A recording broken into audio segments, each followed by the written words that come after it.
In this video, we're going to discuss how to do some basic heat calculations. Prior to now, we've identified the concept of enthalpy. We've identified the concept that chemical reactions can absorb or release heat energy. To move forwards now, we have to be able to mathematically calculate the amount of heat energy that's going on there and be able to relate it to other factors such as temperature.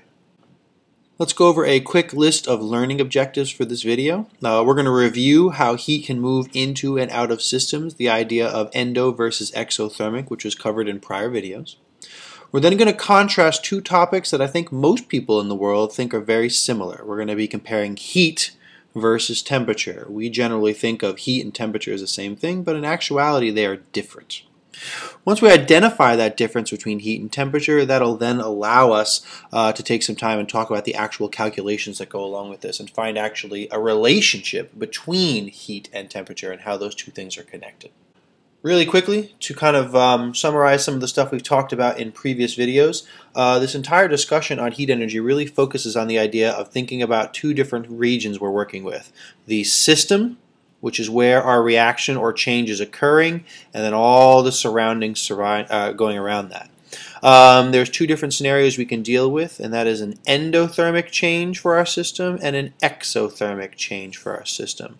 In an endothermic change, heat energy is traveling into the system, and that's why we use the prefix endo, meaning in. And again, we define these as being processes that have a delta H of greater than 0. The amount of heat inside the system afterwards is greater than the amount of heat inside the system before, and as a result of that, we've got a positive change in our enthalpy. Conversely, in an exothermic process, we have heat going out of our system. Exo again being a prefix meaning outwards, and in this scenario we have more energy before the change, then the heat goes out, and as a result what we have afterwards has less energy, and we describe those changes in delta H as being negative. So if you're not too comfortable with your inequality signs, these delta H's over here are positive, these delta H's over here are negative. And then finally, we talked about these things in terms of how they feel as well. An endothermic reaction feels cool to the surroundings. Remember, if you're feeling the reaction, you're surrounding it, so you feel cool even though the reaction is gaining heat energy. And then again, an exothermic reaction, you're going to feel warm because you're surrounding this reaction, which is releasing energy. That energy is released into you, and as a result, we feel that as heat or warmth. We can also express these energy changes in the form of a graph known as an enthalpy diagram. On the y-axis of our graphs, we have enthalpy, that's the amount of heat energy in the system. On the x-axis of our graph, we have the progress of the reaction, often known as reaction coordinate. Starting of the reaction being on the left, ending of the reaction being on the right. Again, showing the same information we showed in the last slide, just on a graph now. In this case, we have our reactants here, which have a high amount of energy to begin with. They undergo some sort of change, and the end result is the creation of some new products that have a much lower amount of energy.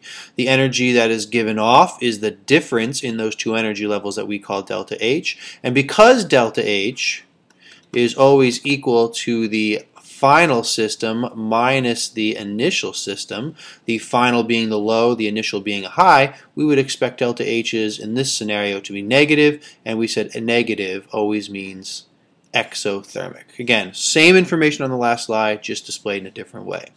Likewise over here, again, we've got a system that we start with a low amount of energy with our reactants, and we get a high amount of energy in our products. The change in energy this time is it goes in an upward direction, meaning it's a positive change. And again, we can think about the equation, final minus initial. The high value minus the low value will get us a positive delta H. And this we described as reactions that were endothermic. So again, a very quick summary into the idea of how heat energy moves into and out of systems. That's going to be something we'll be using not necessarily so much today, but definitely later on in the process with the equations and work that we come up with today. Let's get into this discussion of the idea of heat versus temperature. Heat energy, and these are some definitions you want to write down so we can talk about the difference here, is the total kinetic energy in a system. Basically, all the individual atoms, all the molecules, all the movement that's associated with them gets all added up, and that's what we think of as heat. Over here on the right side of the screen, Over here, we can see a visual, a video displaying how this molecular motion works, and we see all these molecules are vibrating, they're bouncing around from one another, and we get a bunch of different types of motion. And I have a list of the different types of motion that they can have here. Rotational energy is how the atoms rotate as they move through space. Vibrational, you can see definitely in the picture as they vibrate. And translational is when an atom or a molecule moves from place to place. All of these are forms of kinetic energy, and all of these contribute to that total in terms of what we think of heat. The goal of this discussion is to contrast what heat is to what temperature is. Temperature, then, is a measurement of the average kinetic energy of individual molecules. And we want to highlight the real difference here. Temperature is measuring an average of the individual molecules, whereas heat is measuring a sum, a total. Clearly, these two ideas are related. If the sum gets bigger, more heat for example, we would expect the average to get larger as well, but that does not necessarily mean that they're the same thing. We could certainly expect these two things to be different numbers. Our job in this section is to A, make sure that we're aware of that difference, but B, also be able to link these two ideas together. And that's something we'll get a little further on down the road. So just to further contrast these two ideas of heat versus temperature, we can kind of do a little comparison here about the two ideas. For example, if we have a system and we measure and that temperature goes up, that requires the fact that heat was added. So heat must be added to a system in order for its temperature to increase. And again, I think that should come to not too much of a surprise to anyone. Now here's where things gets a little bit different here. Things are getting a little strange. If heat is added, temperature does not necessarily change. So to get temperature to change, we always have to add in heat, but when we add in heat, that does not necessarily cause a temperature change. A little down the road, we'll talk about some situations where heat can be added where temperature won't change. But again, I'm just bringing this up now to kind of contrast the difference between these two ideas, that heat and temperature are necessarily two different things. Now that's as far as we need to go in terms of the contrasting between heat and temperature. We'll put them back together and link them in a minute. Before we move on, I just want to get really quickly the idea that there are different temperature units out there. You should be familiar with those different temperature units, and you should be able to pretty easily convert between the two of them, or between the three of them, I should say. The first temperature unit is the one that people are most familiar with here in the US and maybe like 2 or 3 other countries in the world. We're one of the last groups to use this, and that is the Fahrenheit temperature scale. This is one of the earliest accepted temperature scales back in the beginning of this idea of measuring temperature. Each company that made thermometers had their own way of doing it. Fahrenheit, a scientist by the name of Fahrenheit, was the first person to actually fix it to something, and he based his temperature scale off of the freezing point of a brine solution. He probably did this simply because it was convenient, but realistically speaking, there's no real good reason why a brine solution should be the basis for our temperature scale. That's one of the reasons the rest of the world, the other 200 and some odd countries, don't use this as their measuring scale. The temperature measuring scale we use in the laboratory is the Celsius scale. The Celsius scale in most places in the world has replaced Fahrenheit, and this is a scale that is fixed to the boiling point and melting points of water. Scientists realized that water was a key chemical in a lot of different chemical reactions, so they made their temperature scale around that. What they did was they took the boiling point and the melting point of water, they took all the temperature in between, divided it into 100 even places, and as a result we created a temperature scale. This is a scale that is fixed to something that actually is relevant in the lab, and this is why the Celsius scale is often used in research settings and used by, like I said, most countries in the world. These two you should be familiar with. The third temperature scale is a little bit more peculiar. This is known as the Kelvin scale. The Kelvin scale is actually exactly the same as the Celsius scale. Kelvin is the same as a degree Celsius. However, the Kelvin scale takes the whole Celsius scale and shifts it so that 0 on this Kelvin scale matches up with something known as absolute zero. An absolute zero is the lowest possible temperature of any substance. And the reason there's a lowest possible temperature is because that's where our average kinetic energy is equal to 0. You can't take any more kinetic energy out. As a result, this is our lowest temperature.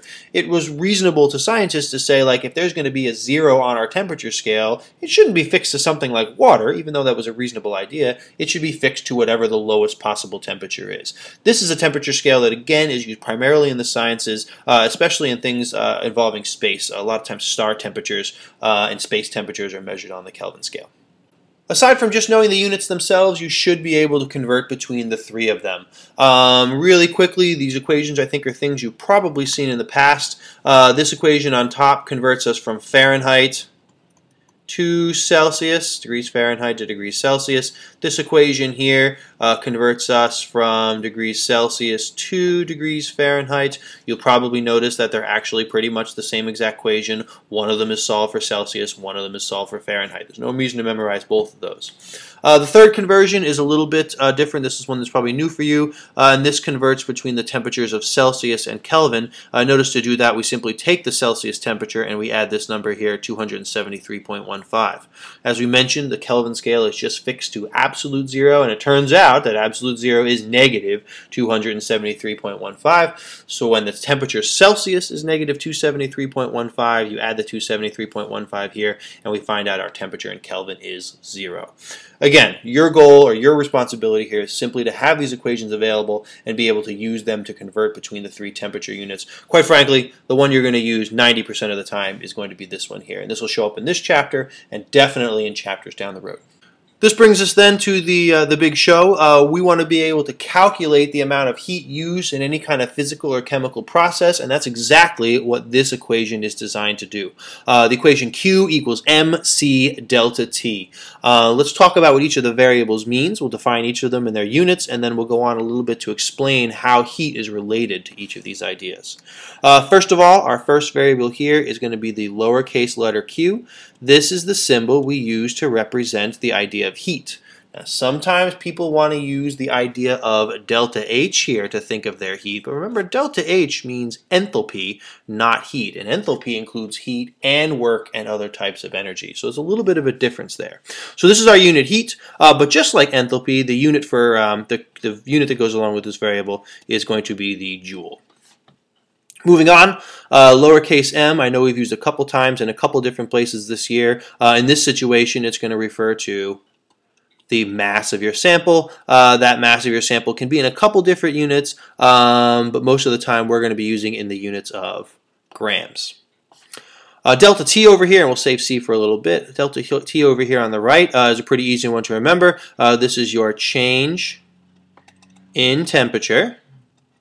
And it's going to be delta T is always equal to the final temperature minus the initial temperature. So always remember it's final minus initial. All of our delta substances always work that way, so I think it's relatively quick to remember. This is going to be in degrees Celsius, typically, as the unit we're going to be working with. Now finally, we got our last unit here, and this is the one we're going to have to talk a little bit more later on, and that's this unit C. C is known as specific heat. And specific heat is a kind of a unique topic that only really shows up in this idea of thermodynamics. We'll define it a little bit later on down the road, but the units for specific heat can come in a bunch of different units. Typically in class we'll be using the units joules per gram degrees Celsius. That's what we'll be dealing with most, but again, you can solve it for any other unit that involves energy, mass, and a temperature. Notice, by the way, that these units then match all the rest of the units in the equation, which hopefully shouldn't come too much of a surprise given our experience with dimensional analysis. Now let's talk about how each of those variables corresponds back to the idea of how much heat is involved in the process. So the first thing we can say here is that the amount of heat needed to raise temperature is dependent on the mass. And we can think about this in experiences that we've had. If you have a tiny pot of water and you put this tiny pot of water on your stove, there's your fire there, and then you put this much larger pot of water over here on the same burner, we would imagine that this pot of water would take a longer time to raise the temperature. If you don't believe me or you haven't done this before, take a pot and put a little bit of water in it, take a pot and put a lot of water in it. That lot of water, especially with water, is going to take a significantly larger amount of time, giving us the idea that even though we're putting in the same amount of heat energy, more mass requires more heat to get the same temperature change to occur. And again, I'm hoping this is something you guys have seen in the past. Shouldn't be too big of a surprise. The amount of heat required is also dependent on how much you want the temperature to change. Small temperature changes require small amounts of heat. Large temperature changes require large amounts of heat. For example, if we wanted to take ice cubes here and we want to get these ice cubes and turn them into liquid water, this is relatively speaking a smaller temperature change. And as a result, we would expect this to use less heat. If we wanted to take those same exact ice cubes, but this time turn them into steam, we got to go a lot higher on the temperature scale to get to steam. This is going to represent a much larger temperature change. And as a result, this process is going to require a lot more heat energy in order to get the job done. Now, just to be careful here, and we'll talk more about this later, these are actually not just temperature changes. We're doing a lot of state changes here as well. And this is something we'll discuss later on when we talk about heating curves, and that the state change itself requires its own separate type of energy. But for this example, we're really just focusing on the fact that ice is very cold, generally speaking, and water, relatively speaking, is much warmer, and steam warmer still than that. And we're trying to point out the fact that the higher the temperature change, or the greater you want, the more heat energy is involved in the process. Now, the last variable to deal with is the fact that the amount of heat energy needed to raise temperature is also dependent on specific heat. But unlike mass and volume, specific heat is not something I find people have a general experience with. So let's take a few minutes and define what this term of specific heat is, and then see how it fits back into the equation of Q equals mc delta T. So specific heat, the formal definition is the amount of energy needed to raise the temperature of 1 gram of a substance up by 1 degree Celsius. Now, at first glance, that might seem a little bit tricky, but in actuality, it's a pretty reasonable idea. For example, we can think of a plain old empty metal pot over here. If you were to take this empty metal pot and you were to put it on the stove and turn the stove on for 30 seconds, we would expect the pot itself to be very hot. In fact, it would be too hot to touch. The temperature would have gone up significantly, even with a small amount of heat over a very short period of time. Now we take that same pot and we fill it up with water this time, and we're going to again put it on the stove for 30 seconds. So we put this guy on the stove for 30 seconds, and the end result is that it was very hot, high temperature. We put this guy on the stove for 30 seconds, and we're going to expect it to not be very hot, right? Water does not heat up that fast. In fact, it'll probably be something along the lines of room temperature still, maybe a little bit higher. You could dunk your hand in that water and you'd be absolutely fine. I certainly wouldn't want to put my hand over here in this empty pot. It would be burned. The question is why does the same amount of heat affect the pan and the water differently? And that comes back to the idea of specific heat. The specific heat of the metal in the pan is 0.49 joules per gram degree Celsius. That means it only takes half a joule of energy to get 1 gram of metal to go up 1 degree Celsius. So it takes a very small energy, a small amount of energy for a temperature change. Whereas over here, the water has a specific heat of 4.184 joules per gram degree Celsius. This is pretty much 8 times higher than the specific heat for the metal. This means it'll take 8 times more energy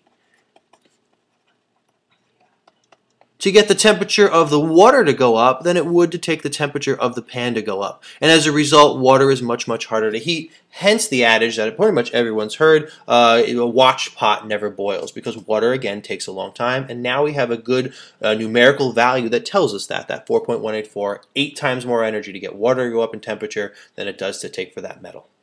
Just to wrap up our discussion and definition of specific heat, it's important to note that specific heat is a fixed value for each chemical. It is one of the chemical's physical properties. It can be measured, and once it's measured, it's something that we can refer back to over and over again because it never changes for that substance.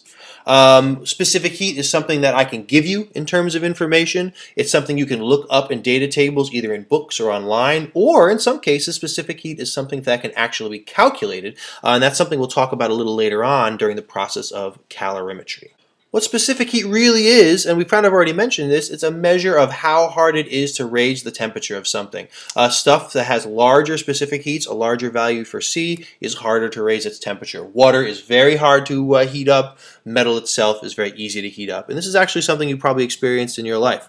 If you've ever walked on pavement outside and then jumped onto a grass lawn, the pavement with its dark color has a much lower specific heat, and as a result it gets much hotter very quickly. The temperature goes higher. The grass has a much higher specific heat. It's harder for its temperature to rise, and as a result the temperature of it stays relatively low, even though your lawn and your driveway are exposed to the same amount of heat energy from the sun. And you can probably think of 3 or 4 other examples of where you've experienced this in the past, things that are getting the same experience of heat but have much different temperatures as a result.